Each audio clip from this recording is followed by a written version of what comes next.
I adore the idea of a standalone DLC, a full yet smaller sized game that does not require anything else to play. In 2015, just a year after The New Order was released, Machine Games announced and released its new standalone title from the Wolfenstein series, The Old Blood. But with just a year between two games, how does The Old Blood hold up and compare to The New Order? With this second video in the Wolfenstein series on this channel, let's look at how The Old Blood compares as a standalone game, judging it on its own merits as well as how it compares to its predecessor, and does it innovate at all, or is it mostly just the same experience as The New Order? If you enjoy these types of longer retrospectives on video games new and old, consider hitting that subscribe button and that notification bell, and let me know in the comments below what you think of Wolfenstein The Old Blood. It's fun to discuss these games, and I love even more from hearing from all of you. Now, with all that out of the way, let's dive into Wolfenstein The Old Blood.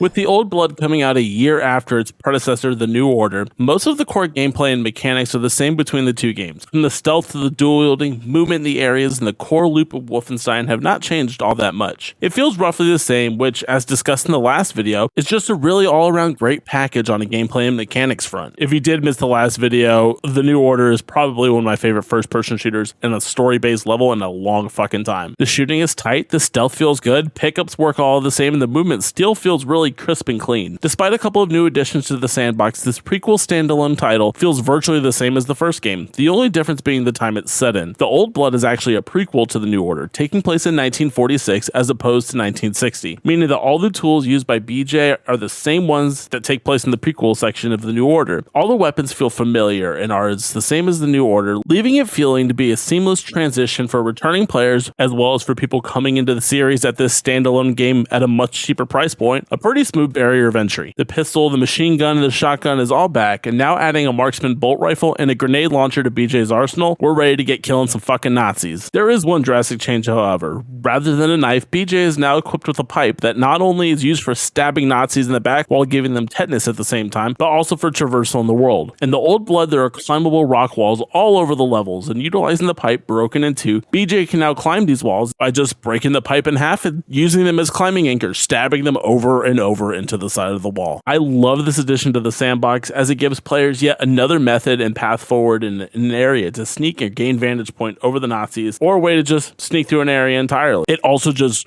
feels really fucking cool to use to just smash this pipe into the side of the wall and use it because you hit it with such strength to be able to climb on top of it, but I digress. The pipe is also used to pry open doors and vents, as well as giving more options to sneak your way through without having to worry about resources like with the laser Kraftwerk from The New Order. I think the pipe is brutal as hell, and I love using them to pry armor off as super soldiers, stabbing Nazi dogs in the necks, or impaling commanders right in between the shoulder blades. Given the context of the narrative, which we will get into, it feels as scrappy and brutal as the tone of the entire package as well. Given how The Old Blood released in such a short time frame, I'm not surprised that a lot of the game feels the same, but with a few new additions put in, it feel really awesome and really fit with the Wolfenstein series. I wish the pipe would be making a comeback, but alas, we have not seen its return as of yet in the series so far. I guess the future doesn't have pipes in them to kill Nazis with. While the gameplay, weapons, and mechanics all feel pretty much the same as its predecessor, The New Order, which once again feel really good, the biggest change, and in my opinion its biggest detraction, is the pacing of the game itself. Looking at The New Order, there were many moments, specifically when back at the Resistance hideout, where the action slows and the characters and story are allowed to breathe, bringing characterization and development to these parts, and just expounding the world as a whole. The Old Blood has really none of that, going from room to room of Nazis, just fucking murdering everybody in your path to get to the next room to murder more Nazis. While this is cool, it does kind of get a little bit repetitive at times. There are 4 parts where your weapon is at all stowed, and these moments are actually awesome for growing the world and lore of BJ, but they are so short it's easy to just completely forget about.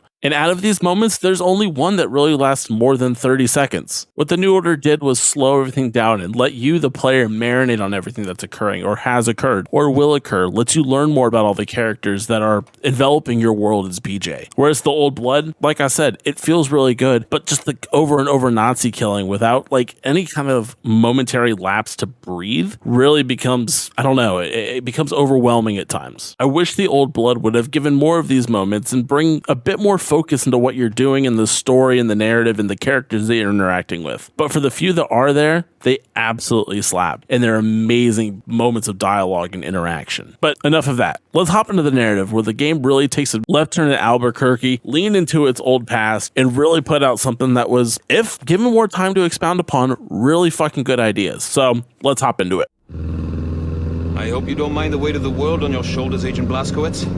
I've got pretty solid shoulders, Agent 1. In Wolfenstein The Old Blood, you once again play as William J. Blazkowicz, set in 1946 with the task of locating a secret file hidden in Castle Wolfenstein. These files contain the location of General Death's Head's compound, which, if you remember, was the very first mission that we started on in the New Order. Along with your companion, Wesley, you infiltrate the castle guised as Nazi officers and make your way to Helga von Stab's office. I think I butchered that pronunciation. Who is the commander of the castle and in charge of a secret project occurring in the area. You reach her office only to be ambushed by Rudy Jaeger, the second in command of the castle and local Nazi dog trainer at the same time. Both you and Wesley are captured and thrown into prison cells awaiting experimentation. Wesley gets taken off by Rudy for torture, seeing why they're even in the castle in the first place, leaving BJ to find a way to escape and rescue his compatriot. I love the prison break sequence here, as you start with nothing but your trusty pipe, forcing BJ to rely on stealth to make his way through a bunch of Nazi super soldiers attached by these giant electrical cables. It is here the game teaches you the versatility of the pipe, being used for movement, climbing, and stabbing Nazis. As you make your way through, you begin to gather your arsenal of weapons and put BJ on a much stronger footing to deal with the obstacles in front of him. Making your way through the castle and subsequent crypts below you. There's a lot of crypts in this game, just FYI. You learn that Helga is trying to unearth some sort of weapon buried in King Otto's tomb, which is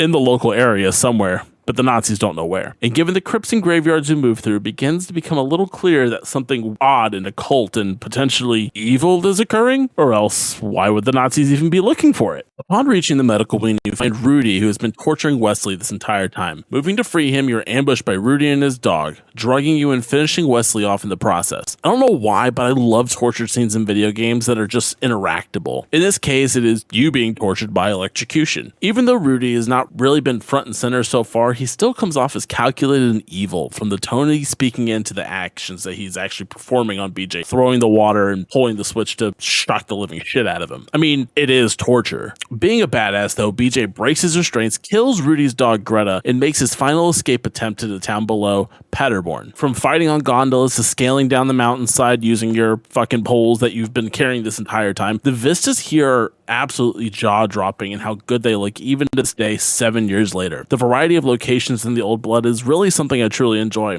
especially having lived over in Germany for 9 years. Being in the Alps snowboarding, it vaguely reminds me of this weird semblance of home. Upon reaching Paderborn, the town is on lockdown as the Nazis look for you. BJ makes his way to the rendezvous point where their informant Kessler is waiting for you to show up. Upon making it there, you meet with Kessler as well as this girl named Annette Krauss, who lost her family while being sent to the camps for being Jewish, as the Nazis are known to do, only to be saved and harbored by Kessler up until this point. At that moment, the Nazis find you, and BJ, always being the hero, tells the two to hide as he dispatches literally a shit ton of Nazis, as well as Rudy, who now breaks down into the bar in a giant mech suit that's supposedly undestroyable. This boss fight is surprisingly good for even most video game standards, having you blast the mech suit and ripping off armor pieces with the said pipe that we've been using this entire time to expose the Nazis' flesh hidden within. Killing Rudy, Kessler, BJ, and Annette escape to the boat to Wolfsburg, the last known location of Helga and the files BJ still hunts for. Upon reaching Wolfsburg, you find it's under heavy Nazi control, the orange glow of the town giving it this truly sinister and evil vibe. You get off the boat, Kessler letting you know that there's another informant in town, and go to the bar that she's harbored in. As you make your way through the town, you hear the soldiers discussing a crypt that's located somewhere beneath the town. Like I said, we'll go through a lot of crypts that Helga has been making them work around the clock to open. As you reach the bar, you find the second informant, Pippa, inside, telling you that Helga's in the tavern down the road and is a wine connoisseur. She also lets BJ know that if he poses as a waiter and uses the disguise, he could potentially go and serve her some wine and steal the folder he's been searching for in the process. This scene of BJ trying to steal the folder is almost on par with the Frau Engel train scene from The New Order, with Helga being as cold and calculated and discovering that BJ is not who he claims to be, no thanks to his piss-poor German.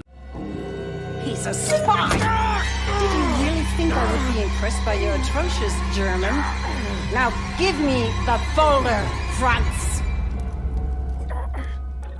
During the torture and exposition dump of Helga loving maps and looking for all these evil artifacts beneath Wolfsburg and how it's hiding a deep and sinister secret while being doubted by her superior behind her, an explosion occurs from the crypt, knocking everyone off kilter and billowing green glass seeping across the town. This is the point where the Old Blood reaches back to its Wolfenstein roots and begins dealing with the occult side of the franchise, and truly what the Nazis were looking at doing per some reports from the time. The green gas covering the town brings the dead back to life, creating literal Nazi zombies, as well as bodies raining from the sky from the explosion, now having literal zombies raining from heaven. While these zombies aren't truly hard to kill, requiring only a headshot or two, they deal a ton of damage and have the ability to swarm BJ, or you the player, extremely quickly. Not only that, but in killing Nazis, they now turn into zombies as well, having to kill the same enemy twice. As Helga moves to the crypt to see what has been uncovered, Kessler calls on the radio saying him and Annette got split up and both are now in danger from the said now exposed zombies. This is the choice proposed in The Old Blood, to whether to save Annette or Kessler. This choice is not really as obvious as in The New Order, so I didn't even realize that there was even a choice occurring or to be had, and moving forward I ended up only saving Kessler just to watch Annette get turned into a zombie in the other building across the road. I still don't know how to get over to Annette, just FYI. This choice also has no further bearing on the game except some dialogue later and an achievement. I do wish that there were some more ramifications to this choice, as there was in The New Order, but it also occurs so late in the game, I'm not sure really what could have been done with it, but having a choice for the sake of just having one feels a little bit out of place, considering what the prior game accomplished before with the life and death situation. From there, BJ hijacks a prototype mech, much like the one used in The New Order to break out of the concentration camp, and pushes through both Nazis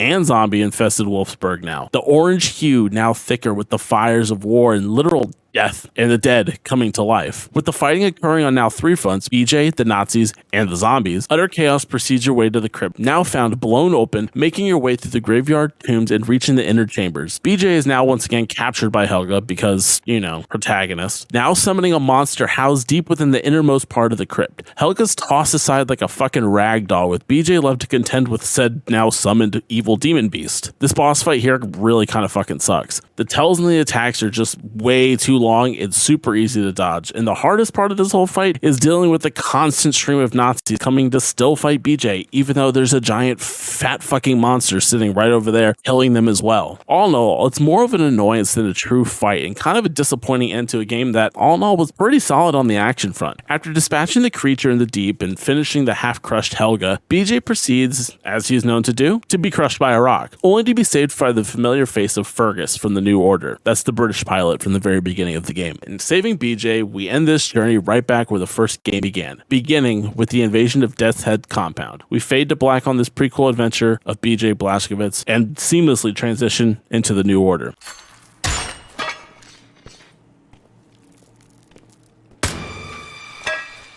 So, having gone through both how the gameplay is very much the same, as well as the narrative and the different kind of tone that Wolfenstein The Old Blood takes, how do I feel about this game? In playing it again, I have to say it did feel pretty good. The constant action, the unrelenting pace in the moment makes the game really fly by. However, upon writing this script and prepping this video, I do wish that there was a little something else in this game. As mentioned before, I do wish the pacing of this bout featuring BJ was a little more like The New Order, setting up the peaks and valleys of the narrative and letting just the moments of the story breathe a little bit longer. I think specifically back to the meaning of Kessler and Pippa, both in Wolfsburg and Paderborn. Even though both of these characters inevitably meet their demise, or can in the case of saving Kessler, it'd be nice to have their characters be fleshed out a little bit more, seeing as how Kessler can be saved. However, with a $20 experience or included on Game Pass if you have that subscription, it's easy to see how and why Machine Games will want to make an action-packed distilled version of a game that they created a year before. I do also appreciate the odes to the games of the past, returning to Castle Wolfenstein, as well as the returning to Wolfsburg from the game Return to Castle Wolfenstein, as well as revisiting Kessler and basing Helga off of a character of the same game are an awesome callback to the series history, while also keeping it fresh for new players as well. Not having played all the games in the past, it's pretty easy to get in tune with what's going on. I also find that a series that can incorporate and acknowledge the past of said series shows the respect to the franchise, even when changing and bringing it to the modern day. While my issues with the pacing have been discussed, The Old Blood is both an awesome follow-up and potential potential, if you're new to the series, precursor to the machine games universe in this franchise, while creating a shorter and tighter action-packed experience for a much lower price point. This game is a steal at $20 in my opinion. If you're a fan of Wolfenstein, shooters, or just want to get into this series as a whole, this is an awesome spot for anybody to jump in at. And with that, we bring this video of The Old Blood to a close. This game is still a side companion to the main games in the series, but with the execution machine game showed here, even a sidebar standalone DLC content pack can be made into a full-fledged game in and of itself. If you made it this far in the video, please consider hitting that like and subscribe button. It goes a long way with helping these videos get out to more people, and I would truly appreciate it. Please let me know what your thoughts are in the comments down below, as I do read and respond to each and every single one of them. And if you know somebody who enjoys these types of videos, please let them know I exist. Word of mouth spreads like wildfire, and it would be very much appreciated. And in this video, I officially want to welcome my new editor and helping me get these videos to the next level, SUNRAX Music. He's an awesome fucking guy, and his links will be left down in the description below, so go check all of his shit out, and definitely just hit him up if you have any questions or thoughts or ideas. Now, with that, boys and girls, until next time, my name is Brendan, and I'll see you on the next one. I try to carry it nonetheless. One last time. Then I can rest.